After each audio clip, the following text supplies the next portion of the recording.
کتابوں کے تعارف کے سلسلے میں ہم آج جس کتاب کا تعارف پیش کر رہے ہیں اس کا نام ہے سیرت حلبیہ، انسان العیون فی سیرت امین والمامون۔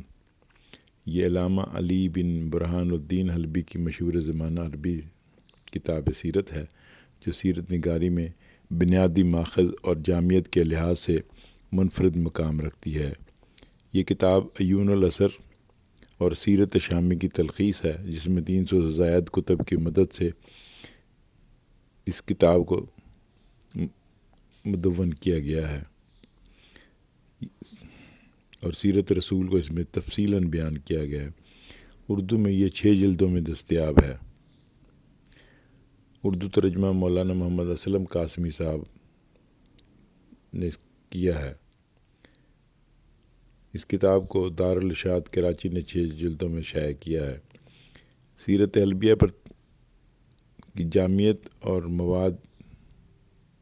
یہ کتاب صرف واقعات سیرت ہی نہیں بلکہ حضور اکرم کی حیات طیبہ کے تمام پہلوؤں، ولادت سے وفات تک کو بڑی تفصیل سے احاطہ کرتی ہے۔ اس میں دلائل، احادیث اور تاریخی روایات کا مجموعہ موجود ہے۔ مصنف نے اہم ترین سابقہ سیرت کی کتب سے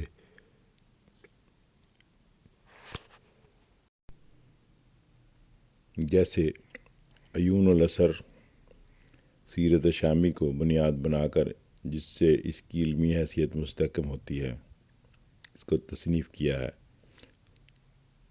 شاعری کا استعمال۔ اس کتاب میں امام بصیری کی قصیدہ حمزیہ کے اشعار بھی شامل کیے گئے ہیں جو اس کی ادبی چاشنی کو مزید بڑھاتے ہیں۔ سیرت حلبیہ کا اردو ترجمہ دستیاب ہے جس کی 6 جلدیں اکثر اور کچھ ایڈیشن میں 4 جلدیں شائع ہو چکی ہیں، جنہیں پڑھا اور ڈاؤن لوڈ کیا جا سکتا ہے۔ مقبولیت۔ تاریخی اعتبار سے اسے سیرت نگاری پر معتبر کتب میں شمار کیا جاتا ہے اور یہ علمی حلقوں میں بہت مقبول ہے۔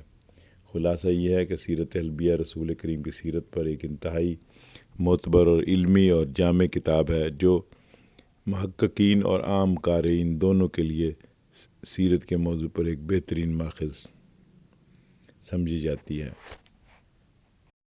علامہ برہان الدین حلبی صاحب 10ویں اور 11ویں صدی ہجری کی ایک نہایت جلیل القدر اور صاحب عظمت عالم شخصیت ہیں۔ آپ کا اصل نام علی بن ابراہیم بن احمد بن علی بن عمر عرف نور الدین ابن برہان الدین حلبی قاہری شافعی ہے۔ مسلک کے اعتبار سے آپ شافعی تھے۔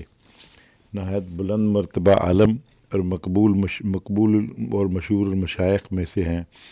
زبردست اور ٹھوس علم کی وجہ سے ان کو امام کبیر اور علامہ زماں بھی کہا گیا ہے۔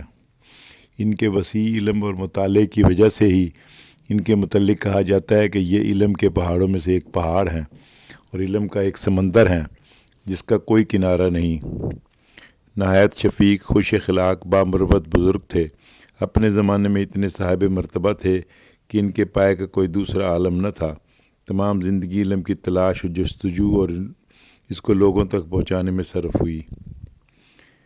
ذہانت اور ذکاوت کی بنا پر نہایت محقق اور مفکر عالم تھے۔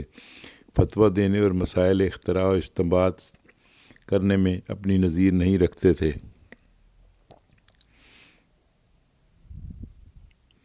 علم کے ساتھ ساتھ عمل میں بھی یکتا تھے۔ تمام عمر انتہائی تقویٰ اور پاک بازی کے ساتھ دین کی خدمت میں گزاری اور دنیا کو آپ سے زبردست فائدہ پہنچا۔ دور دراز کے شہروں سے لوگ آپ کے پاس علم کی پیاس بجھانے کے لیے آتے اور سیراب ہو کر جاتے۔ خوش اخلاقی اور خوش مزاجی کے ساتھ ساتھ ظاہری جمال سے بھی اللہ تعالیٰ نے